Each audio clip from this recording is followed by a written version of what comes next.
ایک بار مجھے تلخ تجربہ ہے کہ میں ایک جگہ بالکل دعوت پہ گیا تھا، کسی کی دعوت پہ گیا تھا، اور میں جب ہال میں دعوت تھی تو میں ہال میں جب پہنچا گیٹ پر تو گیٹ کیپر جو تھا بواب، اس نے مجھے روک دیا، وہ جانے نہ دے۔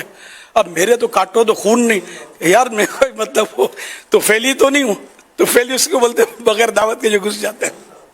میں تو دعوت پر گیا تھا اور دولہا میرا دوست تھا، سمجھے؟ اب میری داڑھی تھی، یہ میرا قصور اگر ہے، میرا لباس وہ ٹائی ہیٹ نہیں ہوتا تو یہ دو ہاتھ سے سلوٹ کرتے مجھے، اگر یہ ہوتا تو چاہے تو فیل ہی ہوتا میں، تو یار اس وجہ سے مجھے روک رہا ہے۔ اب میں نے بحث تو نہیں کی اس سے، اب میں بس کھڑا ہو گیا وہاں گیٹ پر، اب میں اندر تو اڑی تو کر نہیں سکتا، میں پہلے بھی پھڈے نہیں کرتا تھا، اب بھی نہیں کرتا ہوں۔ تو اب اتنے میں دولہا نے مجھے دیکھ لیا، وہ بھاگ کر آ گیا، چڑھو کر کے مان سے مجھے لے گیا۔ وہ دیکھتا رہ گیا ہوگا کہ یار ایسا رونگ نمبر لگا دیا کہ بیچارہ مہمان ہے، لیکن وہ سادہ لباس ہے اس کا، مذہبی آدمی ہے، تو میں سمجھا کہ یہ معاذ اللہ، یہ سوچیں غلط ہے لوگوں کی۔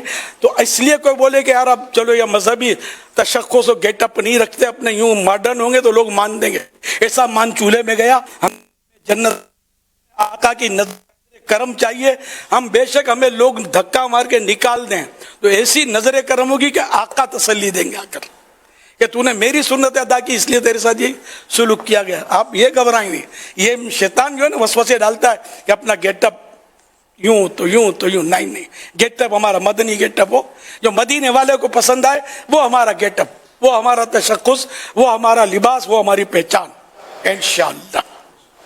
تو بہرحال یہ کہ شادیوں میں غریبوں کو مان دیا جائے، عزت دی جائے، تکبر نہ کیا جائے، فخر و تفاخر کے لیے، دکھاوے کے لیے کہ اس نے اتنی ڈشیں کی تو میں نے اتنی ڈشیں کی، اس نے اتنی شادی پر سجاوٹ کی تو میں نے اتنی شادی پر سجاوٹ کی، اس نے اتنوں کو بلایا میں نے اتنوں کو جمع کر دیا۔ اس طرح کا یعنی کہ فخر و تفاخر یا دکھاوا، یا مطلب یہ کہ اس طرح کی یہ غلط نیتیں اس میں تقریباً شامل ہو جاتی ہیں۔ پھر اس کی ڈشوں میں اب تو سنا ہے بڑے لوگ جو ہوتے ہیں، جو سب سے چھوٹے ہوتے ہیں، دیکھنے میں بڑے ہوتے ہیں، بالکل روز 2 مرتبہ داڑھی منڈاتے ہوں گے، ایسے مطلب بڑے لوگ، تو یہ مطلب جا کر ان کی الگ بھی ترکیبیں ہوتی ہیں، شرابیں پیتے ہیں دعوتوں میں، شادیوں کی۔ یہ گیا نہیں کبھی اس میں، میرے کو دیکھا بھی نہیں ہے، سنا ہے میں نے کہ اب یہ بھی ہو رہا ہے۔ کوئی نہ کوئی میری تصدیق ہو سکتا کر دے کہ ایسا بھی ہوتا ہے، نعوذ باللہ من ذالک، کیونکہ ان کی سورس ہوتی ہے نا، پولیس تو ان کی گلی میں نہ آوے، یہ اتنے پاورفل ہوتے ہیں۔ اب ان کا گھر کیا چلے گا یار، کیسے چلے گا جب اللہ اور رسول کو ناراض کر کے ہم شادیاں کریں گے؟ آج کل گھر نہیں چل رہے، بھاری تعداد ہے جو گھروں میں جھگڑے لڑائیاں، اب جس کو دیکھو بے امنی بد امنی کا شکار ہے یا نہیں، آپ خود بتائیں۔ ایک بار بہت پہلے کسی نے مجھے کہا تھا ہماری میاں بیوی کی یار لڑائی ہوتی ہے، برڈن تھا وہ بھی، تو میں نے کہا تم لوگ جب شادیاں کرتے ہو نا تو اللہ کی رحمت کے داخلے کے لیے کوئی رستہ چھوڑتے نہیں ہو، سارے دروازے بند کر لیتے ہو، تو رحمت داخل کیسے ہوگی تمہارے گھر میں؟ وہ ڈانس کرتے ہو تم لوگ، گانے بجاتے ہو، جھوٹے الٹے سیدھے فنکشن کرتے ہو، میوزک بجاتے ہو، اور بہت کچھ کرتے ہو، تو رحمت تو داخلہ نہیں، ٹھیک ہے نا؟ تو اب کیا شیطان ہی آئے گا اور کون آئے گا؟ تو شیطان تمہارا دوست ہے، تمہارا بھلائی خیر خواہ ہے، بھلائی کرے گا، وہ تم کو ظاہر تم لڑوائے گا اور کیا کرے گا؟ تو بد امنی تو ہوگی خاندان میں، گھر میں۔ تو یہ تقریباً ہو رہا ہے گھروں میں ہمارے۔ اللہ پاک ہمارے حال پر رحم فرمائے، اور ہم شادی کریں تو ہم سادگی کے ساتھ کریں۔ سادگی سے مراد یہ نہیں ہے کہ آپ نے آج تو مطلب ٹپ ٹاپ کا لباس پہنا ہے اور اب تھگڑے لگا کر پیوند لگا کر دلہے کو لا رہے ہیں، یہ نہیں، جگ ہنسائی بھی نہیں کرنی۔ سادگی، پیوند لگانے کا نام سادگی نہیں ہے، سادگی اور چیز ہے، سمجھے؟ پیارے آقا صلی اللہ علیہ وسلم پر کی خدمت میں جب وفود حاضر ہوتے تھے تو آپ اچھا عمدہ لباس پہنتے تھے، جمعے عید کے لیے بہترین لباس آپ نے رکھا تھا، نمازوں میں اللہ کی بارگاہ میں پیش ہونے کے لیے۔ ہر صورت میں ہم بولیں کہ مطلب یہ اس طرح کا لباس، ہماری اپنی تقسیم ہے یہ۔ تو خیر لباس ایسا ہو اور دور حاضر کے مطابق ہو کہ لوگ دیکھ کر گلی نہ تبدیل کریں، دیکھ کر ہمارے قریب کشش کھا کر آئیں اور ہم ان کو نیکی کی دعوت دیں،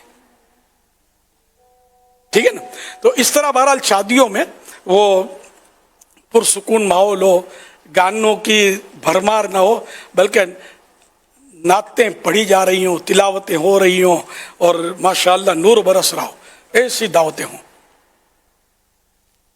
مدینہ چاہے آپ 1500 میں جشن ولادت کی خوشی میں 1500 مہمان بنا لیں، 15,000 مہمانوں کو آپ ولیمہ کھلا دیں، نو پرابلم. شریعت منع نہیں کرتی ان چیزوں کے، جبکہ اور کوئی رکاوٹ نہ ہو. جو میں نے عرض کی رکاوٹ ہے کہ تکبر کے لیے، فخر کے لیے، لوگوں کو نیچا دکھانے کے لیے کیا تو یہ پھر نہیں چلے گا.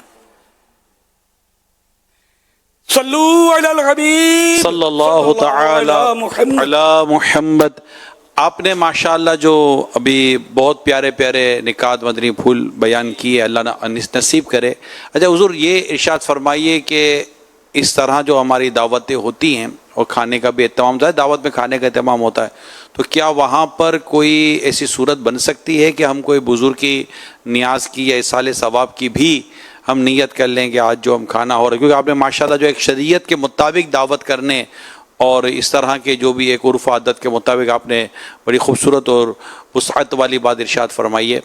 تو اب اس میں کیا کوئی ایسا کر سکتے ہیں کہ آج کا جو ہم کھانا کھائیں گے وہ نیت کر لیں، آپس میں اعلان کریں یا نہ کریں کہ یہ فلاں بزرگ کے لیے یا فلاں کے لیے ہم ایصال ثواب کرتے ہیں؟ ایسا ہو سکتا ہے؟ اب بالکل ہو سکتا ہے، ایصال ثواب کی نیت کرنی چاہیے. مگر اب یہ مسئلہ حالات ایسے ہیں کہ اگر ان کو پتہ چلے نا جو آئے ہیں مہمان، اور آپ اعلان کر دیں کہ وہ ہم نے تو وہ 11ویں شریف کی نیاز کی ہے، اب پھر سنیں آپ سمجھے. تو اس لیے وہ چپکے سے آپ بے شک ایصال، آپ کا کھانا، آپ اس کے مالک ہیں، ایصال ثواب کر دیں. آپ بارگاہ رسالت میں نظر کر دیں. غوث پاک، صحابہ کرام، مخصوص دین ہے، جیسے کہ ابھی یاسر، عمار بن یاسر رضی اللہ عنہما کا ذکر خیر ہوا. جن بزرگوں کا میں نے عرض کیا تو ان کے اگر دین قریب ہیں تو وہ بھی ایک نسبت اچھی رہتی ہے.